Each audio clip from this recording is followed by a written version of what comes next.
Hello students, in our last class we have started our new chapter, that is organization of data. So in our last class we have also defined what is organization of data and on what basis organization of data are classified. Okay, so today we are going to discuss what is variable. So a variable is a phenomenon or characteristics which is capable of being measured in numerical terms and changes its value over time. ठीक है? So variable का मतलब क्या है कि वो capable होना पड़ेगा कि न्यूमेरिकली मेजर होने के लिए और वो टाइम के साथ चेंज होना पड़ेगा. ठीक है?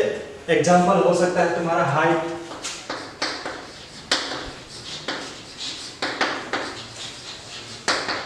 वेट. ठीक है, हाइट तुम्हारा टाइम के हिसाब से चेंज होता रहता है और वेट भी तुम्हारा टाइम के साथ चेंज होता रहता है. किसी का हाइट हर वक्त इंक्रीज होता है और वेट तुम्हारा कभी कभी डिक्रीज होता है या इंक्रीज होता है. ठीक है, ऐसे इन चीज़ों को हम वेरिएबल कहते हैं. ठीक है, कभी कभी तुम्हें क्वेश्चन में मिलता है कि एक्स इज ए वेरिएबल. तो एक्स मतलब क्या है, वो किसी भी न्यूमेरिकल टर्म हो सकता है और वो टाइम के हिसाब से वो चेंज हो सकता है. ठीक है, so variable is divided into two types, that is discrete variable and continuous variable. So discrete variable means there will be a finite number.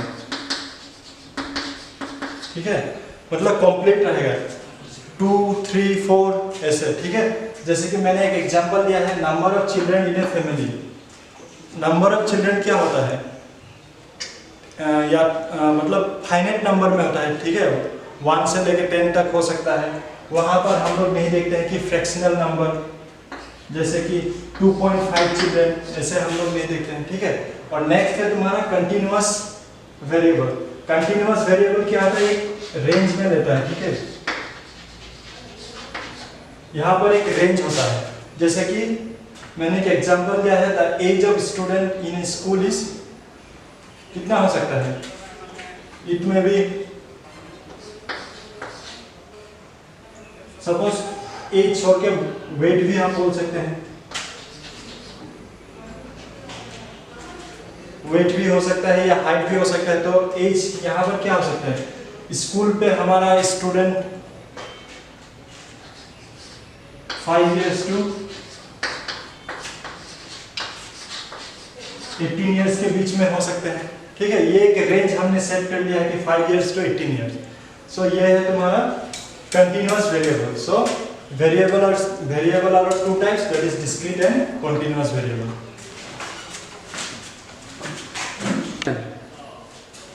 So next is statistical series. So statistical series means series are arranged in some order. Okay, so this statistical series is divided into two parts, that is on the basis of individual unit and on the basis of frequency. So on the basis of individual unit it is individual series, and on the basis of frequency it is discrete frequency and continuous frequency. Okay, so here you have to know what is frequency. Frequency means number of times an item appears in a series. Okay, so first we are going to look at individual series.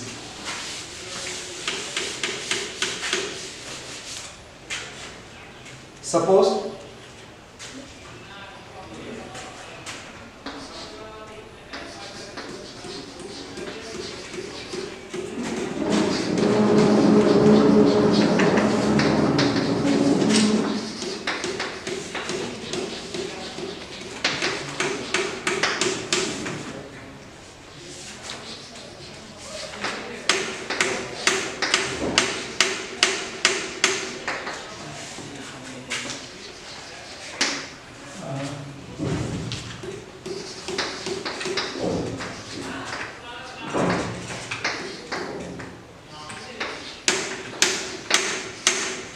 mark scored in economics by 5 students are 30, 40, 50, 20 and 25. Now we have to arrange this in individual series. So we can arrange this either by roll number wise or in ascending order or descending order. Suppose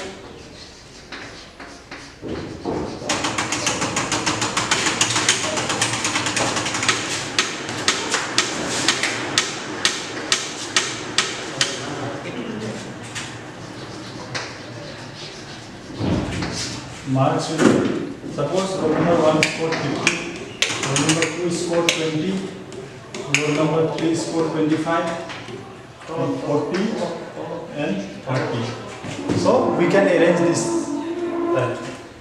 Also we can arrange this in ascending or descending order. Okay. So next was discrete series. Discrete series means frequency of various variables are given exactly. Okay. So here we can take one example. Suppose marks of 5 students are given. That is 10, 30, 23, 45 and 40. And frequency means how many students got 10 marks, 30 marks, 23 marks, 40, 45 marks and 40 marks. Okay. So here frequency is given exactly. It is not given in range. मतलब ये range पे दिया हुआ नहीं है. ठीक है.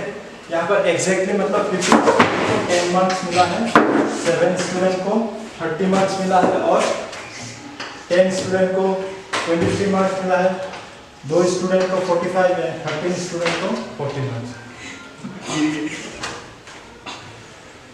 ठीक है. So next हम लोग डिस्क्रीट सीरीज का एक मैं प्रॉब्लम सॉल्व करेंगे. So here यहाँ पर हम लोग अभी एक डिस्क्रीट सीरीज का एग्जांपल सॉल्व करने वाले हैं. ठीक है. So यहाँ पर दिया गया है prepare a discrete frequency distribution where 30 students in an examination obtain the following marks. ठीक है. तो यहाँ पर मार्क्स दिया हुआ है, हमें क्या करना है, डिस्क्रीट फ्रीक्वेंसी डिस्ट्रीब्यूशन टेबल बनाना है. ठीक है. तो वो करने से पहले हमें क्या करना पड़ेगा, ये तुम्हें ऑलरेडी क्लास 8, 9, 10 में मिल के आया है. ठीक है. तो यहाँ पर हमें क्या करना पड़ेगा, लोएस्ट एंड हाईएस्ट वैल्यू ढूंढना पड़ेगा. ठीक है. यहाँ पर लोएस्ट कितना है, तुम्हारा यहाँ पर लोएस्ट है 13. ठीक है. और हाईएस्ट कितना है, हाईएस्ट है तुम्हारा 20. ठीक है. सो यहाँ पर हमें लिखना पड़ेगा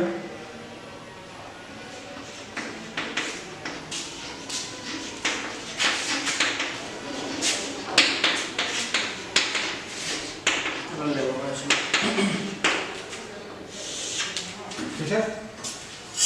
सो यहाँ पर होगा तुम्हारा मार्क्स, यहाँ पर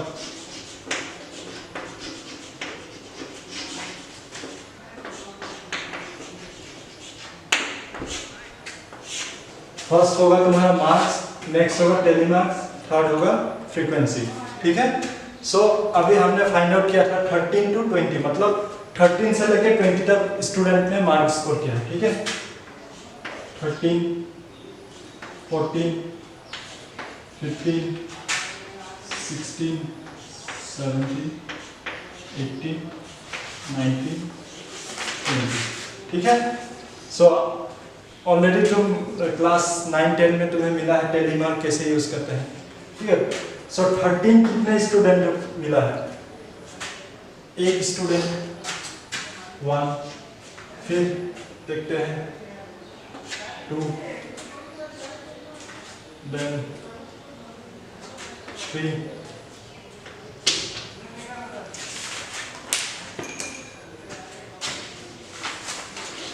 थर्ड स्टूडेंट को मिला है 4. और जब भी 5 होता है तो हम टेलीमार्क कैसे लेते हैं, इसको ऐसे काट के लेते हैं. ठीक है. सो 1, 2, 3, 4, 5, 13 हो गया. अभी 14 देखते हैं कितने स्टूडेंटों को 14 मार्क्स मिला है. First line no, this one, एक,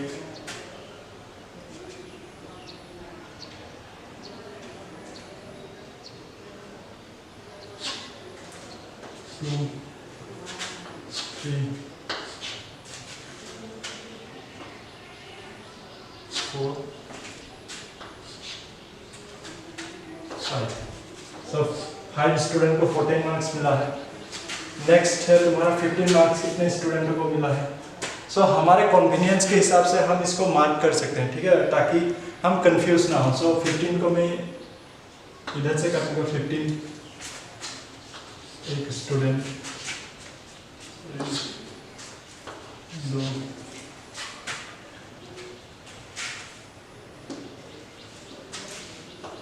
3rd स्टूडेंट,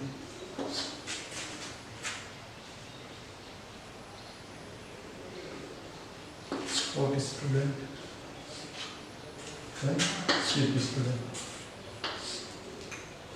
ठीक है, 15 मार्क्स भी 5 स्टूडेंट को मिला है।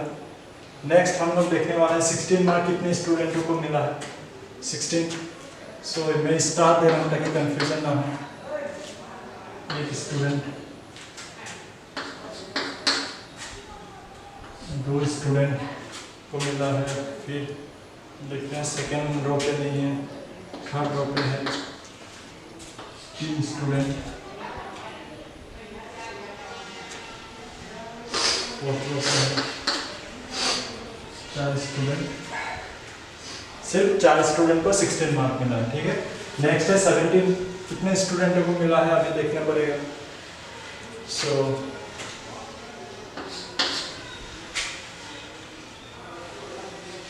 एक स्टूडेंट को मिला है। नेक्स्ट है 2 स्टूडेंटों को मिला है।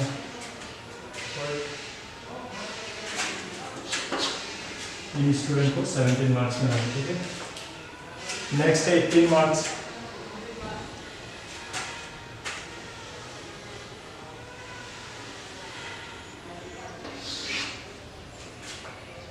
वन 2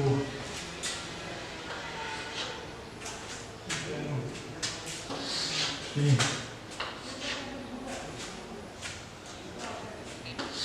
4। 18 मार्क्स भी 4 स्टूडेंट को मिला है। ठीक है, नेक्स्ट है 19 मार्क्स। 19 कितने स्टूडेंट को मिला है देखेंगे। 1 2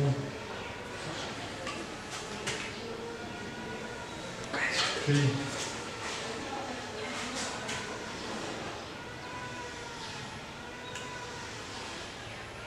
सिर्फ 3 स्टूडेंट को 19 मार्क्स मिला है।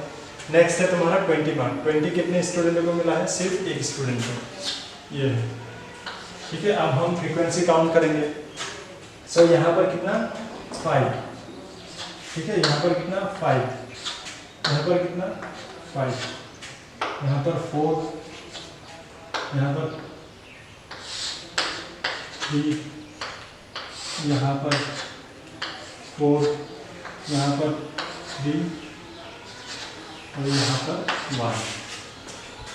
ठीक है, सो अब जब हम क्लास करेंगे तो हमें कितना मिलता है frequency, 5 + 5 10, 10 + 5 15, 15 + 4 19, 19 + 3 22, 22 + 4 26, 26 + 3 29, 29 + 1 30। So we have got the exact frequency। कितना स्टूडेंट था, 30 स्टूडेंट था, और हमारा टेलीमार्क और फ्रीक्वेंसी हमें 30 मार्क टोटल दे रहा है। तो ऐसे हम अपना discrete frequency distribution table build कर सकते हैं। ठीक है, so I will give one homework to do, so do and send it to me। So next was continuous series। So in continuous series items of various frequency are given in fraction। मतलब क्या है कि एक range set होगा। ठीक है, जैसे 10 to 20, 20 to 30, 30 to 40। ठीक है, ऐसा एक रेंज सेट होगा, उसके बीच में बहुत सारे स्टूडेंट को मार्क मिल सकता है। डिस्क्रीट में क्या होता था, 10 कितने स्टूडेंट को मिला था डायरेक्टली बोला गया था, 20 मार्क्स कितने को मिला था वो सब हम डिस्क्रीट फ्रीक्वेंसी में डायरेक्टली दिया गया था। 20 एक स्टूडेंट को मिला था, 30 4 स्टूडेंट को मिला था, ऐसे मतलब डायरेक्टली दिया होता है। पर यहाँ कंटिन्यूस सीरीज पे क्या होता है कि रेंज होता है। ठीक है, जहाँ पर हमें पता नहीं चलता है कि मतलब सिर्फ इतना जानकारी हो, इंफॉर्मेशन होता है कि 5 स्टूडेंट को 10 to 20 मार्क्स मिला है। ठीक है, किसी को 10.4 मिल सकता है, 10.5 मिल सकता है, किसी को 11 मिल सकता है, किसी को 19 मिल सकता है। ठीक है, इन 5 स्टूडेंट के बीच में से, या फिर इन 6 स्टूडेंट के बीच में से 20 या 20 to 30 के अंदर में किसी को मार्क मिल सकता है, किसी को 21, किसी को 25। कौन से स्टूडेंट को मिला है वो नहीं पता चलता है। ठीक है, सो कंटिन्यूस सीरीज हम लोग जब डिस्कस करते हैं तो हमें 3-4 चीज़ों का 3-4 टर्म हमें याद रखना पड़ता है। ठीक है, एक तो है क्लास इंटरवल। ठीक है, 10 to 20 ये क्या है, एक क्लास इंटरवल है। ठीक है, 10 to 20 तक वो रेंज करता है, मतलब 10 से 20 तक हम लोग उस जितने स्टूडेंट को 10 से 20 तक मार्क मिलता है उसको हम इसके अंदर में लिखते हैं, ठीक है। नेक्स्ट तुम्हें याद रखना पड़ेगा क्लास लिमिट, ठीक है। यहाँ पर लिमिट कितना है, क्लास लिमिट हम लोग निकालते हैं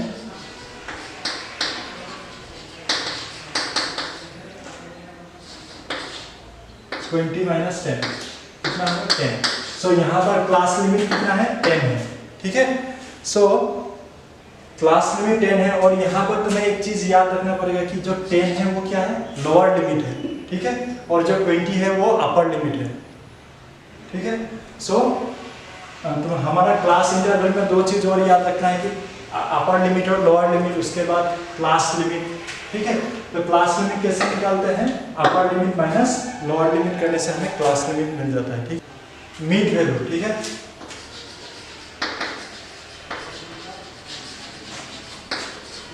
सो मीन वैल्यू हम कैसे निकालते हैं,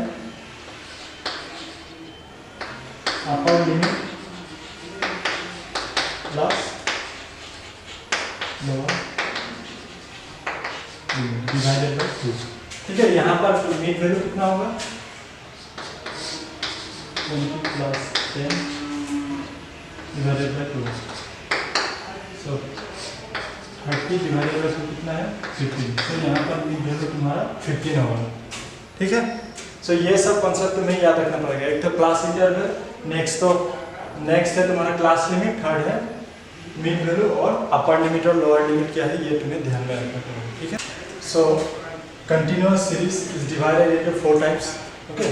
first is exclusive series, exclusive continuous series, next is inclusive continuous series, and fourth is open end series, and fifth is cumulative frequency continuous series, okay. So exclusive series में क्या होता है, यहाँ पर अपर लिमिट को हम लोग exclude करते हैं, ठीक है। जैसे कि देखो अभी 0 to 10 इंक्लूड करना है, मतलब कितना होना है 10 नंबर होना है, ठीक है। अगर हम लोग काउंट करेंगे 0 1 2 3 4 5 6 7 8 9 10, अभी कितना नंबर होगा 1 2 3 4 5 6 7 8 9 10 11, कितना हुआ टोटल 11 नंबर। यहाँ पर हमें कितना होना था 0 to 10 मतलब 10 होना चाहिए था, ठीक है। सो हम यहाँ पर क्या करते हैं 10 जो अपर लिमिट होता है उसको एक्सक्लूड कर देते हैं। और एक्सक्लूसिव सीरीज में क्या होता है, जो फर्स्ट कॉलम का जो अपर लिमिट होगा वो नेक्स्ट कॉलम का लोअर लिमिट होता है, ठीक है। नेक्स्ट कॉलम में हम 10 से फिर काउंट करेंगे, ठीक है। सो यह है तुम्हारा एक्सक्लूसिव सीरीज जहाँ पर तुम्हारा अपर लिमिट को एक्सक्लूड किया जाता है, ठीक है। इंक्लूसिव सीरीज यहाँ पर दोनों अपर और लोअर लिमिट को इंक्लूड किया जाता है, ठीक है। 0 to 9, अभी 9 तुम्हारा 9 आइटम होना पड़ेगा। देखो 0 1 2 3 4 5 6 तुम्हारा मतलब यहाँ पर क्या है 0 to 9 हम लोग इंक्लूड कर सकते हैं, ठीक है। सो नेक्स्ट है तुम्हारा 10 to 19 ऐसे ही। और तुम्हारा इंक्लूसिव से एक्सक्लूसिव भी हम लोग ट्रांसफॉर्म कर सकते हैं, वो हम बाद में देखेंगे, ठीक है। नेक्स्ट है तुम्हारा open end series. Open end series क्या होता है, जहां पर ऐसे दिया होता है लेस देन 10 मोर देन 10 ऐसे दिया होता है, ठीक है। लेस देन 10 में फ्रीक्वेंसी तुम्हारा सपोज लेस देन 10 में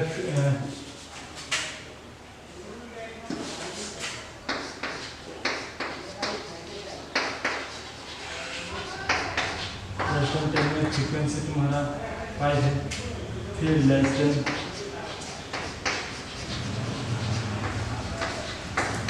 ठीक है।